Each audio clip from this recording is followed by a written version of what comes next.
Red Bull robó la idea en Tailandia. Bienvenidos a Antes del éxito. Pero aquí está la paradoja de esta historia. Dietrich Mateschitz no inventó Red Bull, la robó. Bueno, la adaptó. Y esa adaptación se convertiría en una de las historias empresariales más audaces, controversiales y exitosas del capitalismo moderno.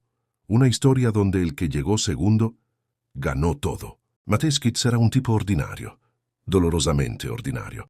Nació el 20 de mayo de 1944 en St. Marein im Mürstal, un pueblo olvidado en las montañas de Austria. Su familia era de clase trabajadora. Su padre era maestro, su madre trabajaba en una tienda. No había dinero, no había conexiones, no había un plan maestro. Dietrich era el típico estudiante que toma 10 años para terminar una carrera que debería durar 5. Estudió comercio en la Universidad de Economía y Negocios de Viena, pero sin ninguna prisa. Le gustaba esquiar, socializar, vivir la vida sin demasiadas preocupaciones. Se graduó a los 28 años. Nada excepcional.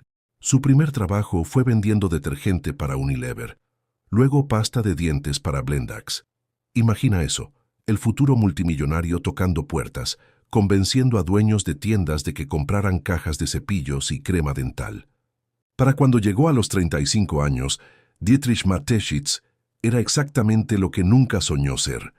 Un ejecutivo de ventas de mediana edad, soltero, sin hijos, viajando constantemente por Asia para una empresa alemana de productos de higiene. No era rico, no era famoso, era invisible. Pero había algo en Dietrich que pocos notaban.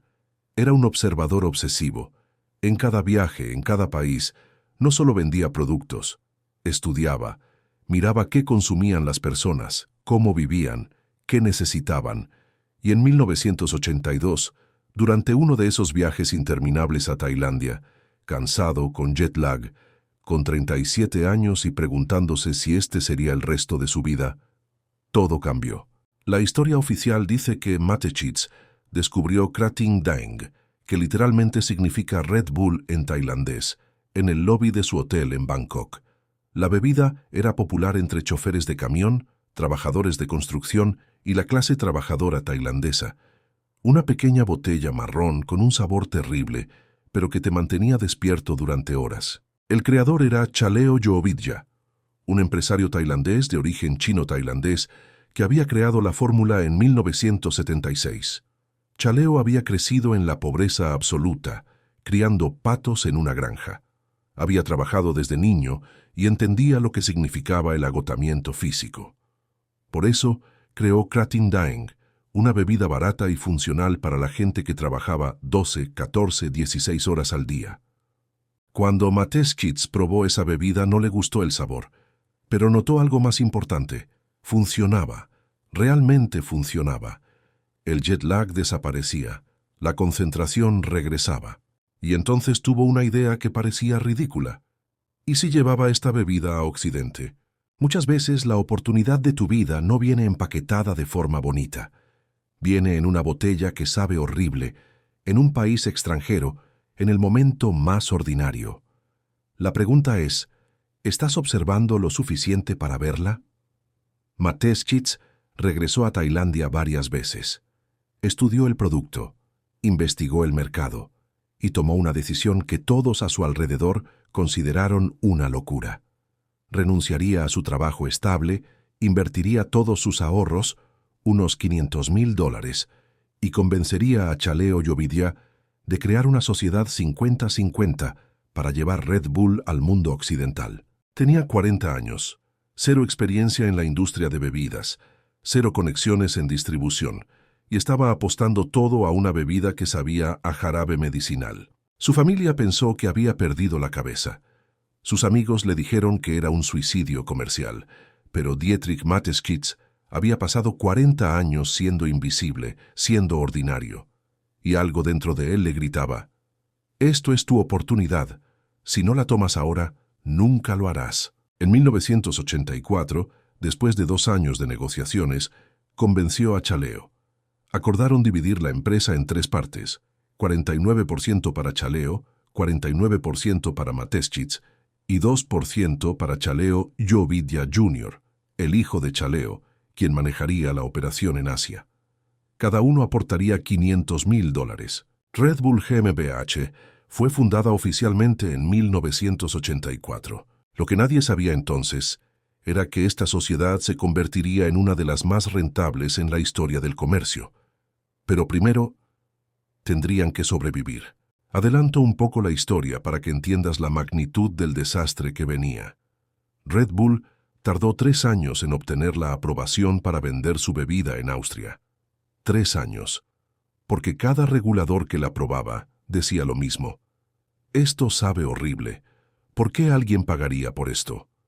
Pero volvamos a 1984. Mateschitz y Chaleo tenían un problema fundamental. Krating Daeng, la bebida tailandesa original, era demasiado dulce, no carbonatada, y con un sabor que el paladar occidental rechazaba inmediatamente. Necesitaban reformularla. Contrataron a técnicos en Austria. Experimentaron con carbonatación, ajustaron la fórmula, redujeron el azúcar, añadieron taurina y cafeína en proporciones que nunca antes se habían usado en bebidas comerciales en Europa. El resultado seguía siendo extraño.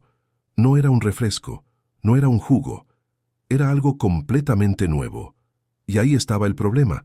Las autoridades de salud austríacas no sabían cómo categorizarlo. Era un suplemento, un medicamento, una bebida. Durante años Red Bull fue rechazada por reguladores en Austria, Alemania y otros países europeos por su alto contenido de cafeína y taurina. Entre 1984 y 1987, Mateschitz quemó casi todo su capital. No podía vender el producto porque no tenía aprobaciones regulatorias, pero tenía que seguir pagando por desarrollo, por pruebas de laboratorio, por abogados que pelearan contra las autoridades de salud. Sus ahorros desaparecieron. Tuvo que pedir prestado dinero. Su familia dejó de hablarle. Sus excolegas en Blendax se reían de él en reuniones sociales. ¿Sigues con tu bebida mágica, Dietrich? Mateschitz vivía en un apartamento pequeño en Viena. No tenía auto, no tenía vida social. Cada centavo iba a Red Bull, y Red Bull no existía más que en papeles y en algunas botellas de prueba que nadie quería comprar. Pero aquí es donde la personalidad de Mateschitz se vuelve fascinante. Él no era un visionario carismático como Steve Jobs. No era un genio técnico como Elon Musk. Era, en sus propias palabras, un vendedor terco. Y su terquedad rayaba en lo patológico. Cada vez que un regulador rechazaba Red Bull, él reescribía la aplicación. Cada vez que un químico le decía que la fórmula no funcionaba, él encontraba otro químico. No aceptaba el no como una respuesta final, solo como un obstáculo temporal. La diferencia entre los que lo logran y los que se rinden no siempre es el talento o la suerte. A veces es simplemente la capacidad de absorber no tras no tras no y seguir caminando. En 1987, después de 3 años de batalla, Red Bull finalmente recibió aprobación para venderse en Austria. Pero con una restricción severa. No podía publicitarse como bebida energética. Tenía que venderse en farmacias, como suplemento. Mateschitz estaba quebrado. Había gastado más de $1 millón en total, sumando su inversión y préstamos. Y ahora, después de todos esos años, su producto solo podía venderse en farmacias, con todas las connotaciones negativas que eso implicaba. Lanzó Red Bull en Austria en abril de 1987. Las primeras ventas fueron patéticas. Las farmacias lo ponían detrás del mostrador. La gente no entendía qué era. El sabor seguía siendo polarizante. Los primeros meses vendieron menos de 10,000 latas. Mateschitz estaba al borde del colapso. No solo financiero, emocional. Tenía 43 años. Había sacrificado todo y estaba fracasando. Pero entonces hizo algo que cambiaría todo. Una noche, en un bar cerca de la Universidad de Viena, Mateschitz observó a un grupo de estudiantes mezclando vodka con una bebida dulce. Y tuvo una revelación. No necesito que la gente ame el sabor de Red Bull. Necesito que la necesiten. Si Red Bull no podía competir como refresco, no competiría. Crearía una categoría completamente nueva, la bebida energética, y la vendería no por su sabor, sino por su función. Pero aquí viene la genialidad. En lugar de gastar dinero en publicidad tradicional que no tenía, Mateschitz decidió regalar Red Bull, literalmente. Contrató estudiantes universitarios como embajadores de marca y les dio latas gratis para distribuir en bibliotecas, durante exámenes finales, en fiestas, en gimnasios. La estrategia era simple. Encuentra a la gente que más necesita energía y dales el producto gratis. Si funciona, hablarán de él. Y funcionó. Los estudiantes universitarios comenzaron a mezclar Red Bull con vodka en bares. Los atletas lo bebían antes de entrenar. Los profesionales lo tomaban durante turnos nocturnos, no porque supiera bien, sino porque funcionaba. Para finales de 1987, las ventas en Austria comenzaron a despegar. No rápido, pero de forma consistente. Cuando tu producto no puede competir en el juego existente, no trates de mejorar. Cambia el juego completamente. A medida que Red Bull comenzaba a ganar tracción, Mateschitz construyó un equipo pequeño pero leal. Johannes Kastner, su primer empleado, era un excompañero de Blendax que creyó en la visión cuando nadie más lo hacía. Wolfgang Forstbauer diseñó las primeras campañas de marketing guerrilla. Pero la persona más importante fue Chaleo Jovidya, su socio en Tailandia. Mientras Mateschitz peleaba en Europa, Chaleo mantenía el negocio original en Asia, generando ingresos que discretamente ayudaban a financiar las operaciones europeas. Sin ese flujo de efectivo silencioso, Red Bull Europa habría muerto en 1986. La relación entre Mateschitz y Chaleo era fascinante. Raramente se veían en persona, se comunicaban por fax y llamadas telefónicas, pero había un respeto mutuo absoluto. Chaleo manejaba Asia. Mateschitz manejaba el resto del mundo, 50-50, sin interferencias. Para 1988, Red Bull se había expandido a Hungría y Alemania. Las ventas alcanzaron 1 millón de latas ese año. Mateschitz seguía sin ser rico, pero ya no estaba quebrado. Y más importante, tenía pruebas de que su modelo funcionaba. En 1992, el año que cambió todo, Red Bull llegó al Reino Unido. En ese momento, el mercado británico de bebidas era uno de los más competitivos del mundo, dominado por Coca-Cola, Pepsi y marcas locales establecidas. Ningún ejecutivo sensato lanzaría un producto nuevo ahí sin millones en publicidad. Mateschitz no tenía millones, así que hizo lo contrario. Convirtió la falta de dinero en su estrategia. En lugar de comprar anuncios de televisión, compró un Mini Cooper viejo. Le pintó el logo de Red Bull, le puso una lata gigante de Red Bull en el techo y lo condujo por las calles de Londres. Solo eso. Un Mini Cooper con una lata en el techo. La gente comenzó a tomarse fotos con el auto. Los periódicos escribieron sobre el auto más extraño de Londres. Red Bull obtuvo cobertura mediática equivalente a millones en publicidad, sin gastar casi nada. Pero la verdadera genialidad vino después. Mateschitz no vendió Red Bull en supermercados, lo vendió en bares, clubes nocturnos y gimnasios, lugares donde la gente estaba activa, despierta, buscando energía. Creó exclusividad artificial. Si querías Red Bull, tenías que ir a ciertos lugares. Y luego hizo algo revolucionario. En lugar de patrocinar eventos deportivos tradicionales, creó sus propios eventos. El eslogan Red Bull te da alas no fue creado por una agencia de publicidad cara. Fue desarrollado internamente por el pequeño equipo de Mateschitz en 1987 y se convirtió en uno de los eslóganes más reconocidos del mundo. Pero el genio no estaba en las palabras, estaba en cómo Mateschitz lo interpretó. Literalmente, si Red Bull te daba alas, entonces Red Bull debía estar asociado con todo lo que volaba, o saltaba, o desafiaba la gravedad. En 1995, Red Bull comenzó a patrocinar eventos de deportes extremos. No fútbol, no baloncesto, deportes extremos, paracaidismo, skateboarding, motocross, snowboarding, BMX. Pero no solo los patrocinaba, los creaba. Red Bull organizaba competencias, construía rampas, filmaba videos, convertía a atletas desconocidos en estrellas. La estrategia era brillante. Mientras Coca-Cola y Pepsi peleaban por los mismos consumidores con anuncios costosos en televisión, Red Bull construía una cultura completamente nueva alrededor de deportes extremos, juventud, rebelión y adrenalina. Cuando no puedes competir con los grandes en su territorio, no lo intentes. Crea tu propio territorio y conviértete en el rey de ese espacio. En 2004, Mateschitz hizo algo que Wall Street consideró demencial. Compró un equipo de Fórmula 1. Pero no solo un equipo. Compró dos, el equipo Jaguar Racing, que renombró Red Bull Racing, y después Minardi, que renombró Toro Rosso, Toro Rojo en italiano. Los analistas financieros se burlaron. ¿Por qué una empresa de bebidas energéticas necesitaba dos equipos de Fórmula 1? La Fórmula 1 era un pozo sin fondo. Los equipos perdían cientos de millones de dólares al año. Pero Mateschitz no estaba comprando equipos de carreras. Estaba comprando exposición global. Cada carrera de Fórmula 1 era vista por 500 millones de personas. Cada auto con el logo de Red Bull era publicidad móvil.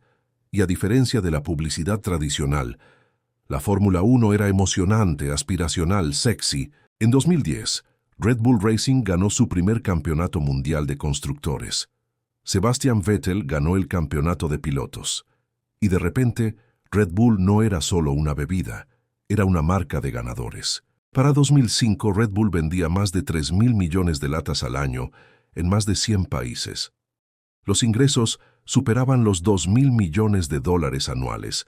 Y aquí está lo loco. Red Bull seguía siendo una empresa privada, 49% Mateschitz, 49% familia Yovidia, 2% Chaleo Yovidia Jr., sin accionistas públicos, sin presión de Wall Street, sin necesidad de reportar ganancias trimestrales. Esta estructura le dio a Mateschitz una libertad que ningún CEO de una corporación pública tenía. Podía tomar decisiones a 10, 20 años. Podía perder dinero en proyectos estúpidos si creía que construirían la marca a largo plazo. Y lo hizo, constantemente. En 2007, fundó Red Bull Media House, una empresa de producción de contenido. En 2009, lanzó Red Bull Records, un sello discográfico. Creó equipos de fútbol en Austria, Alemania, Brasil y Estados Unidos. Compró circuitos de carreras. Construyó hangares de aviones para eventos de acrobacia aérea. Cada proyecto perdía dinero inicialmente, pero cada proyecto fortalecía la marca Red Bull. Las mejores decisiones empresariales a menudo parecen estúpidas en el corto plazo. Se requiere valentía y estructura de propiedad correcta para ignorar a los críticos y pensar en décadas, no en trimestres. El 14 de octubre de 2012, el mundo se detuvo para ver algo imposible. Felix Baumgartner, un paracaidista austriaco, se subió a una cápsula atada a un globo de helio y ascendió hasta 39 kilómetros de altura. La estratosfera. Un lugar donde no hay oxígeno, donde la presión atmosférica es casi cero, donde el cielo es negro incluso durante el día. Y entonces, saltó. En caída libre, Félix rompió la barrera del sonido con su cuerpo. 1.357 kilómetros por hora. El primer ser humano en hacerlo sin un vehículo. Cayó durante 4 minutos y 19 segundos antes de abrir su paracaídas. Más de 8 millones de personas vieron el salto en vivo por YouTube. Fue el evento livestream más visto en la historia de Internet hasta ese momento, y en cada toma, en cada ángulo estaba el logo de Red Bull. El proyecto había costado más de 65 millones de dólares. Tomó 5 años de preparación.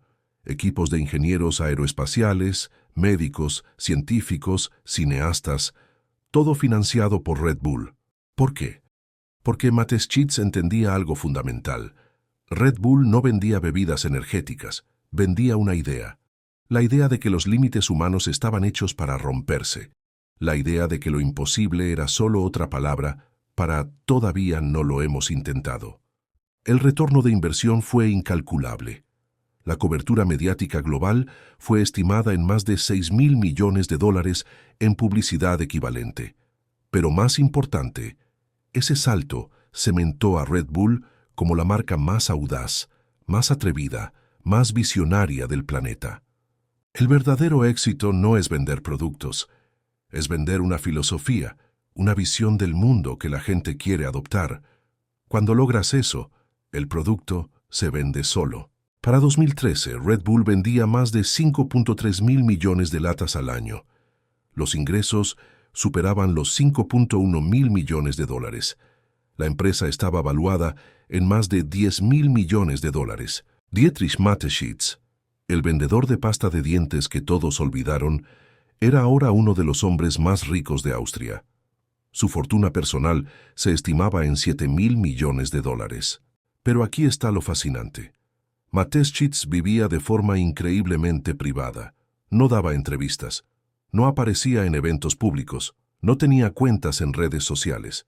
Mientras su marca gritaba extremo y adrenalina, él vivía como un ermitaño millonario en Fiji, donde había comprado una isla privada llamada Laukala. Su socio Chaleo Yovidia era aún más misterioso. Chaleo raramente salía de Tailandia. Vivía una vida tranquila a pesar de ser uno de los hombres más ricos de Asia. Su parte del negocio valía más de 5 mil millones de dólares. La sociedad 50-50 que habían formado en 1984 había funcionado perfectamente durante casi 30 años. Sin demandas, sin conflictos, solo respeto mutuo y una máquina de hacer dinero que funcionaba en silencio. Red Bull no solo cambió la industria de bebidas, cambió la cultura misma. Antes de Red Bull, los deportes extremos eran nichos. Después de Red Bull eran mainstream. Atletas de BMX, skateboard y motocross se convirtieron en celebridades globales. Red Bull creó más de 500 eventos deportivos anuales en todo el mundo. Red Bull Air Race, Red Bull Rampage, Red Bull Crashed Ice, eventos que no existían antes de que Red Bull los inventara. Lanzó carreras de músicos, de hip hop, electrónica, rock. Red Bull Music Academy se convirtió en una plataforma donde artistas desconocidos podían lanzar sus carreras. Pero más importante, Red Bull demostró que una marca podía ser una empresa de medios. Red Bull Media House producía documentales, series, películas. Su contenido en YouTube tiene más de 12 millones de suscriptores. Su revista, The Red Bulletin, alcanza 5 millones de lectores. Red Bull no interrumpía el contenido con publicidad. Red Bull era el contenido. En el siglo XXI, las marcas más poderosas no son las que pagan por atención. Son las que crean experiencias tan fascinantes que la gente voluntariamente les presta atención. En marzo de 2012, Chaleo Yovidia murió a los 89 años en un hospital de Bangkok. Había sufrido problemas de salud durante años, pero se había mantenido activo en el negocio hasta el final. Su muerte fue devastadora para Mateschitz. Aunque raramente se veían en persona, habían sido socios durante 28 años. Habían construido juntos algo extraordinario, y lo habían hecho con una confianza absoluta. Chaleo dejó su parte de Red Bull, valuada en aproximadamente 5 mil millones de dólares, a su familia. Su hijo, Chalerm Yovidia, asumió el control de la parte tailandesa del negocio. Para Mateschitz, la pérdida de Chaleo fue un recordatorio brutal. Puedes ganar todo el dinero del mundo, pero no puedes comprar más tiempo. Dietrich Mateschitz nunca se casó, nunca tuvo hijos. Dedicó su vida entera a Red Bull.